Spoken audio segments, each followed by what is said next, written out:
అండి నమస్తే. ఈరోజు ఒక టాపిక్ షేర్ చేసుకోవాలనుకుంటున్నాను. యాక్చువల్‌గా నాకైతే పాల గిన్నె తోమాలంటే కష్టమండి. కొంచెం ఇబ్బందిగా ఉంటుంది. అందుకని ఏదైనా వస్తే సామాన్లేమైనా వస్తాయి కదా! అవన్నీ క్లీన్ చేసేసుకునేది ఆ గిన్నె మాత్రం అలాగే పెట్టేస్తాను.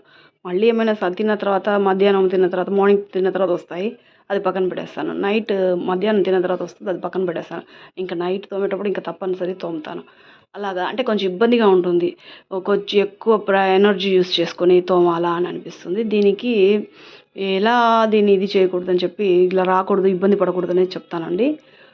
పాలు మనం కాస్తాం కదండీ! మనం ఏం చేస్తామంటే యాక్చువల్‌గా మా ఇంట్లో చేసినట్టుగానే చేస్తున్నానండి. పాలు మనం కాయడం వల్ల ఒకసారి కాస్తాం మార్నింగ్ లేసిన తర్వాత అందరూ కాఫీలు అయిన తర్వాత మళ్ళీ 11 గంటకి మళ్ళీ కాఫీలు అడుగుతారు కదా!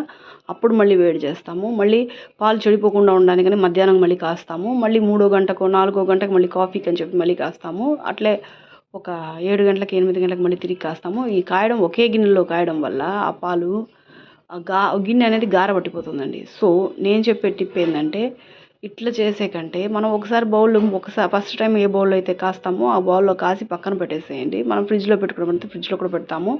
చల్లారిన తర్వాత ఇప్పుడు ఫర్ ఎగ్జాంపుల్ ఇద్దరికి కాఫీ పెడుతున్నాం, ఒక నలుగురికి కాఫీ పెడుతున్నాం అంటే ఆ నలుగురికి తగ్గ కాఫీ అనేది వేరే గిన్నెలోకి వంచుకొని మిగతాది పక్కన పెట్టుకోవడం, సేఫ్‌గా ఫ్రిడ్జ్‌లో పెట్టుకోవడము చేసుకొని, ఈ గిన్నెలో అంటే సెపరేట్ బౌల్‌లో చేసుకోవడం వల్ల ఆ గిన్నె గానీ, ఈ గిన్నె గానీ గారనేది తక్కువ పడుతుంది. ప్లస్ మనం అంత ఇబ్బంది పడాల్సిన అవసరం ఉండదు. మైట్ బీ ఈ సమ్మర్ సీజన్‌లో ఇలా చేయడం చాలా బెటర్ అని నా ఒపీనియన్. ఎందుకంటే ఇట్లా నేను మార్నింగ్ సమ్‌టైమ్స్ ఎప్పుడో ఒకసారి నెలలో ఒకసారి, 2 సార్లు పాలు విరిగిపోవడం చూశాను. మైట్ బీ నేను ఆ గిన్నెని అలాగే పొద్దున, మధ్యాహ్నం స్కిప్ చేసి నైట్‌కి తోమడం వల్ల మైట్ బీ దీనివల్ల కూడా పాలు విరిగిపోయే ఛాన్సెస్ ఉన్నాయి. ఇలా మీకేమైనా రిలేటబుల్ ఉంటే కొంచెం చూసుకోండి. Thank you.